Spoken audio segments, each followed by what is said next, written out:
महाराष्ट्र में जारी गतिरोध को लेकर संजय राउत जो शिवसेना उद्धव गुट के नेता हैं, सांसद हैं पार्टी के, उनका बयान आ गया है। नई सरकार के लिए दिल्ली से खेल चल रहा है, ये संजय राउत कह रहे हैं। भारी बहुमत, लेकिन सीएम की घोषणा क्यों नहीं, ये सवाल संजय राउत पूछ रहे हैं। कार्यवाहक मुख्यमंत्री शिंदे गायब क्यों हैं, इस पर भी संजय राउत की तरफ से सवाल उठाया गया है। एक खेल चल रहा है महाराष्ट्र में, 10 दिन हो चुके हैं।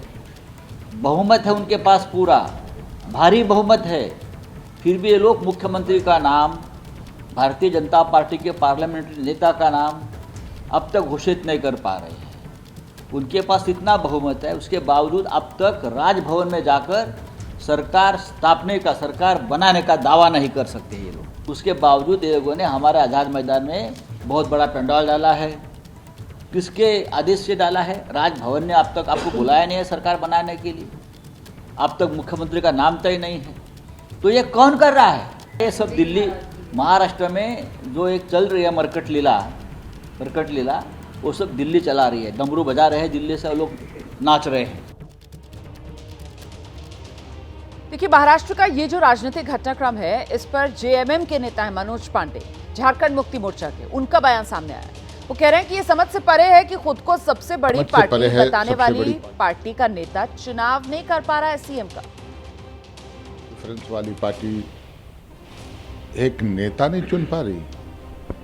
इतने दिन हो गए, एक नेता नहीं मिला। किसे मुख्यमंत्री बनाएंगे ये पता नहीं। ठीक है, जो भी जनादेश मिला।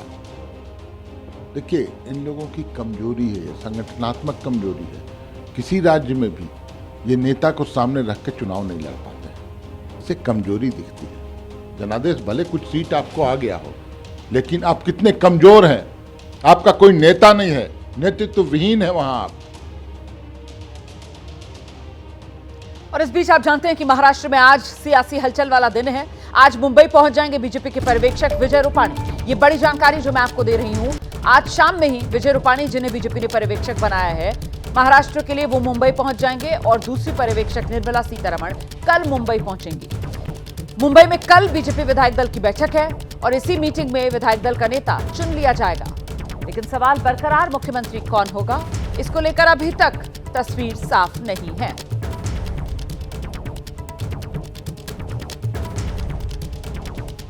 वहीं जो जानकारी सामने निकल कर आ रही है, उसके मुताबिक शिवसेना शिंदे गुट अपने लिए अहम विभागों की मांग कर रहा है और दूसरी तरफ उद्धव ठाकरे की जो शिवसेना है, वो शिंदे को लेकर जमकर निशाना साध रही है।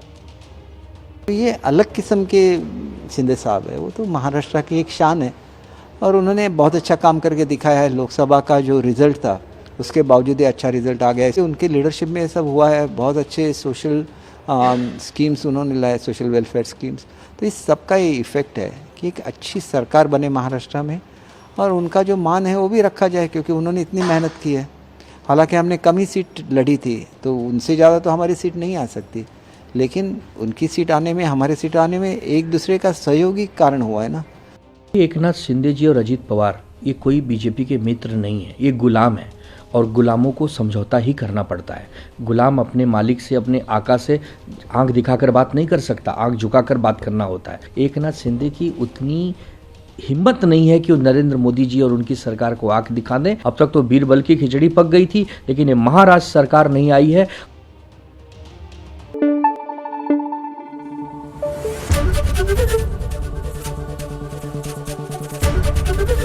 एबीपी न्यूज आपको रखे आगे।